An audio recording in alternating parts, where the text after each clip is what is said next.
Halo teman-teman, kembali lagi ke channel YouTube aku ya. Jangan lupa subscribe dan nyalakan lonceng untuk notifikasinya.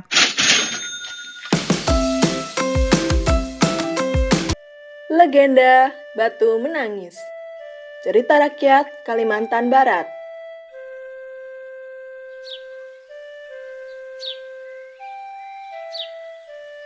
Pada zaman dahulu kala, di sebuah bukit yang jauh dari perkampungan, tinggallah seorang janda tua bersama anak perempuannya yang bernama Darmi. Suami Ibu Darmi sudah lama meninggal saat Darmi masih kecil. Dahulu kala, mereka hidup berkecukupan. Namun, setelah suaminya meninggal, Ibu Darmi harus bekerja keras menanam sayuran di kebun dan menjualnya di pasar demi menyambung hidup.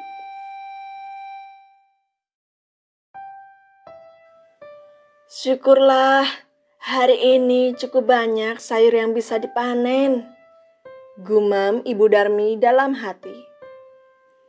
Nak, bisakah kamu membantu ibu memanen sayur-sayuran ini? Tidak, Ibu. Aku tidak mau kulitku ini jadi gelap seperti kulit ibu. Ibu Darmi sudah terbiasa mendengar penolakan dari anak perempuannya itu. Darmi memiliki paras yang cantik. Dengan rambut panjang yang begitu lembut, lebat dan terurai dengan indah. Namun sayangnya di balik kecantikan itu, Darmi memiliki perisai yang tidak sama dengan kecantikannya. Darmi sungguh pemalas dan manja. Setiap hari, ia hanya bersolek dan menyisir rambut cantiknya di depan cermin. Tak sekalipun ia mau membantu ibunya bekerja di kebun. Hingga suatu hari, saat Darmi menyisir rambutnya di atas ayunan, tanpa sengaja dia menjatuhkan sisir kesayangannya hingga patah. Ibu! Ibu! Ibu! Cepat kemari! Teriak Darmi melengking. Ada apa, Nak? Ada apa? Siang itu, Ibu Darmi masih memanen sayuran di kebun. Mendengar suara teriakan putrinya itu, Ibu Darmi segera berlari tergesa-gesa menghampiri putrinya. Ada apa, Nak? Ada apa? Tanya Ibu Darmi dengan sisa nafas yang terengah-engah. Lihat ini, Ibu. Sisir kesayanganku patah. Aku minta dibelikan yang baru. Iya, Nak.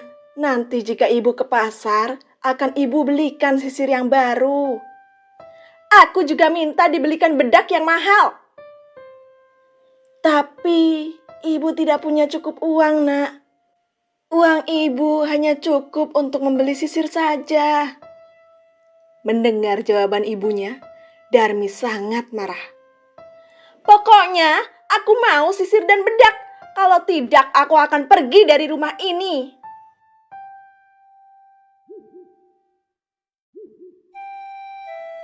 Malam itu, Ibu Darmi terlihat gelisah menatapi peringai anak perempuannya itu. Akan tetapi, demi menyenangkan hati anaknya, dia rela mengambil uang tabungan yang ia kumpulkan sedikit demi sedikit dari hasil menjual sayur hasil kebunnya. Uang tabungan itu sebenarnya untuk keperluan sehari-hari. Semoga saja uang ini cukup untuk membelikan sisir dan bedak untuk Darmi. Gumam Ibu Darmi dalam hati. Keesokan harinya, setelah selesai memanen sayuran di kebun, Ibu Darmi hendak menjual sayur-sayur itu ke pasar dan membelikan permintaan sang anak. Nak, Ibu mempunyai sedikit uang untuk membeli sisir baru. Ayo kita sama-sama pergi ke pasar. Supaya Ibu tidak salah membelikan sisir yang kamu inginkan. Baiklah, Bu. Tapi aku punya syarat yang harus Ibu turuti. Ibu tidak boleh berjalan berdekatan denganku. Tapi kenapa, Nak? Sudahlah, Ibu ikuti saja perintahku. Rupanya, Darmi merasa malu memiliki ibu yang tidak secantik dirinya.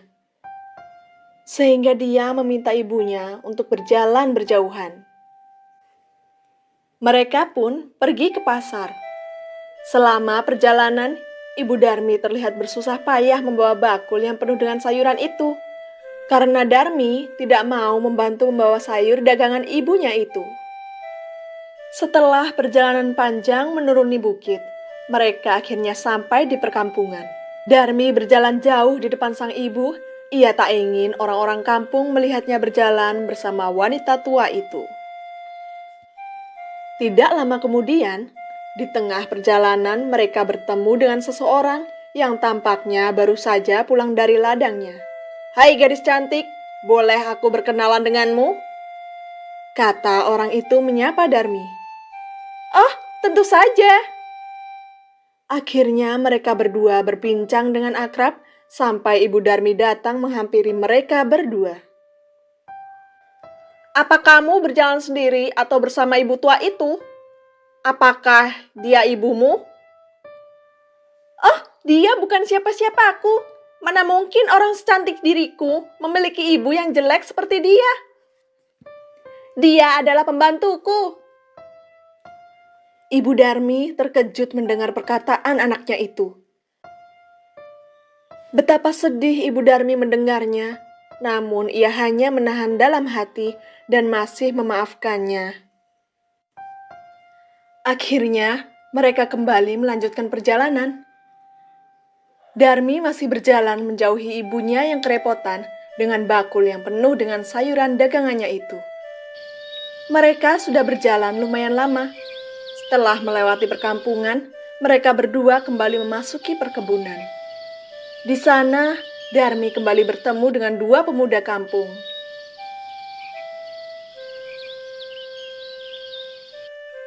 "Halo Nona cantik, hendak pergi kemanakah dirimu?" "Ah, aku hanya berjalan-jalan saja untuk melihat-lihat." "Apakah kami boleh berkenalan dengan Nona cantik? Kecantikan Nona membuat kami terpana." "Tentu saja aku cantik, karena aku selalu merawat tubuhku ini."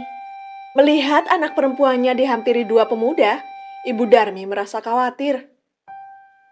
Dengan tergesa-gesa, ia menghampiri Darmi dan dua pemuda itu. "Siapa mereka berdua, Nak?" Dua pemuda itu terkejut melihat Ibu Darmi yang tiba-tiba datang. Namun, Darmi terlihat marah lalu membentak ibunya. "Nenek tua, cepat pergi dari sini." Hati Ibu Darmi terasa sakit. Namun dia masih menahan lalu pergi menjauhi Darmi bersama dua pemuda itu. "Apakah itu ibumu?" Dengar ya, ibuku jauh lebih cantik daripada wanita tua itu. Dia bukan siapa-siapaku, dia hanya pembantuku. Lebih baik aku menjadi batu daripada harus mengakui wanita tua itu sebagai ibuku." Belum jauh Ibu Darmi berjalan, hatinya terasa begitu sakit mendengar perkataan anak perempuannya itu. Kali ini, Ibu Darmi benar-benar tak sanggup lagi menahan perilaku anaknya. Dengan perasaan yang hancur, ia menangis terisak-isak karena sudah tak tahan lagi menahan rasa sakit hati. Kemudian, Ibu Darmi bersimpuh berdoa memohon kepada Tuhan. "Ya Tuhan, hamba memohon ampun atas semua kesalahan putri hamba. Hamba sudah tidak kuat menahan penderitaan ini. Hamba sudah tidak mampu menghadapi sikap angkuh putri hamba. Ya Tuhan, tolong berikan hukuman yang semestinya kepada putri hamba. Hukumlah putri hamba yang durhaka ini ya Tuhan." Saat Ibu Darmi berdoa, tiba-tiba langit yang tadinya cerah berubah menjadi gelap. Angin bertiup dengan kencang. Dengan wajah ketakutan, dua pemuda itu berlari meninggalkan Darmi yang berdiri mematung. Tubuh Darmi terasa kaku. Dia tidak dapat bergerak. Dengan panik, Darmi berteriak memanggil ibunya. "Ibu, ada apa dengan tubuhku? Kenapa kakiku tidak bisa digerakkan?"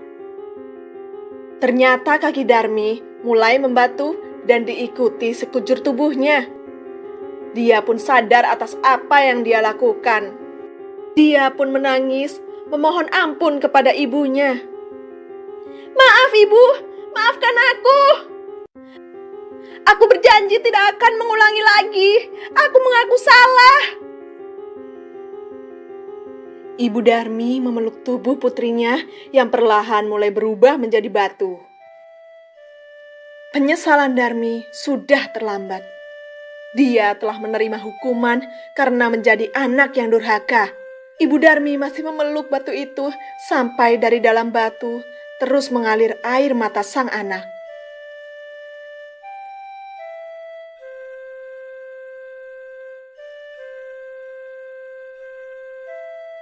Sampai sekarang, batu itu dikenal dengan nama Batu Menangis. Wah, seru sekali ya teman-teman. Pesan moral yang bisa kita ambil adalah jangan durhaka kepada orang tua kita ya. Apalagi ibu kita, bisa fatal akibatnya. Sampai di sini dulu ya teman-teman. Sampai ketemu di cerita selanjutnya. Dadah!